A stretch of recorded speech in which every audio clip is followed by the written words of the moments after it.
ఏదో మెసేజ్ పెట్టాడు. నేను క్షమించమన్నా నన్ను క్షమించట్లేదండి. ఓకే ఏంటి బాబు కామెడీ చేస్తున్నాడు రా. కామెడీయా? లవ్ యూ ఆల్, అందరూ బాగుండాలి, అందులో నేను ఉండాలి. నువ్వు అన్వేషణ నీ మీద ఉన్న ఇంట్రెస్ట్ మొత్తం పోయింది. ఎందుకురా నా జీవితంతో ఇలా ఆడుకుంటున్నావు? నాకు ఇంకో ఆట రాదు కాబట్టి నువ్వు వెళ్ళి. లవ్ యూ ఆల్, అందరూ బాగుండాలి, అందులో నేను ఉండాలి. అందరూ బాగుండకపోవడానికి కారణం ఏమిటంటే అందులో నువ్వు ఉండడమే.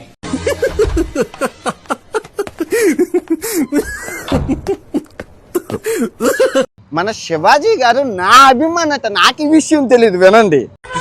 చూసావా తక్కువాడు కాదా నీడు, నేను చెప్పలే జాదుగా నీడు. శివాజీ గారు, నేను మిమ్మల్ని అన్న మాటల్ని నేను వెనక్కి తీసుకుంటాను. పట్టు నువ్వు ఎంత కాకబట్టినా ఇక్కడ పడేవాళ్ళు రే. నేను కూడా మిమ్మల్ని అన్న బూతులు గాని వాటిని గాని వెనక్కి తీసుకుని క్షమాపణ చెప్తున్నాను. ఓయమ్మా చాలా చిన్న సెకల్లో ఎవరా నీలో నా బట్ట వెనక్కి తీసుకుని క్షమాపణ చెప్తున్నాను. ఫస్ట్ ఆయన కాయకొస్తే ఏ దేశం తిరగడం నేను కోరుకుంటున్నాను. నీ బతిగా అయిపోయింది, నీ కొత్త చెక్కేస్తారులే ఈ రోజంతా.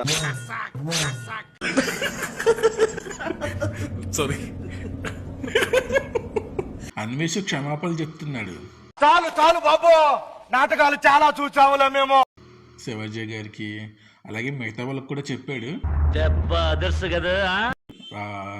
వినాయకుడి గుడి దగ్గరికి వెళ్ళి చెప్తానన్నాడు. ఆ వీడియో కూడా ఉంది, చివరి వరకు చూడండి. అన్వేష్ క్షమాపణలపై మీ యొక్క అభిప్రాయాన్ని కామెంట్ రూపంలో తెలియజేయండి. మీరు ఈలోపు మన వీడియోకి హైప్, లైక్, సబ్స్క్రైబ్ చేసి పెట్టుకోండి. లైక్ చేయడానికి ట్రై చేయండి. 1500 లైక్స్ ఈజీగా అయిపోతాయి. మీరు ఒకసారి ఆలోచన చేయండి, మీ అమూల్యమైన అభిప్రాయాన్ని తప్పకుండా కామెంట్ రూపంలో తెలియజేయండి. రసిక రాజా ప్రొడక్షన్స్, అడవిలో అరుపులు, సీన్ 1 టేక్ 1. సామాన్లు బాగుండాలంటే ఎందుకైనా మంచిది కాయలు రెడీగా పెట్టుకుందాం. చూసి తట్టుకోగల దమ్ముంటే చూడండి. అందరికి నమస్కారం. ఓకే, ఏంటండి అరాచకం?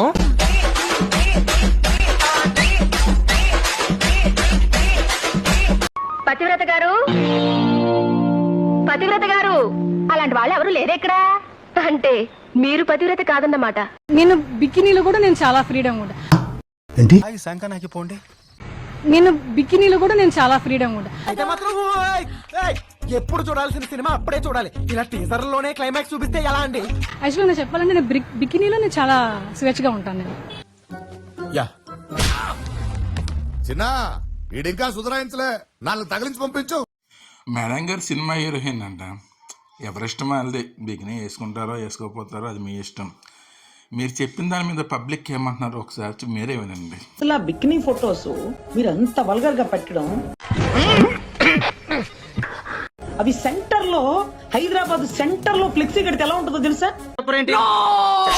సూపర్ సూపర్ సూపర్, సెంటర్ లో ఫ్లెక్సీ కట్టించాలా చక్కగా, అప్పుడేమన్నా సిగ్గు. ఇంకో రౌండ్ చెప్పంటే పేగులు బయటకు వచ్చేస్తే బాగా నువ్వు నీ ఆర్డర్.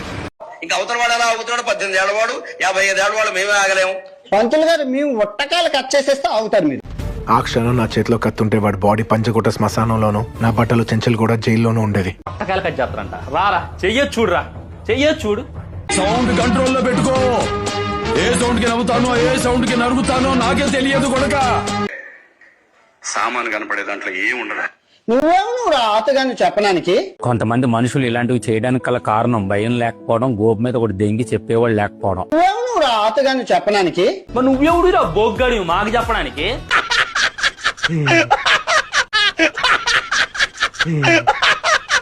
ఇన్ని కోసేస్తామని సిద్ధాంతం పెడితే సౌదీ అరేబియాలో గానా వాళ్ళ హక్కులు పోతాయి.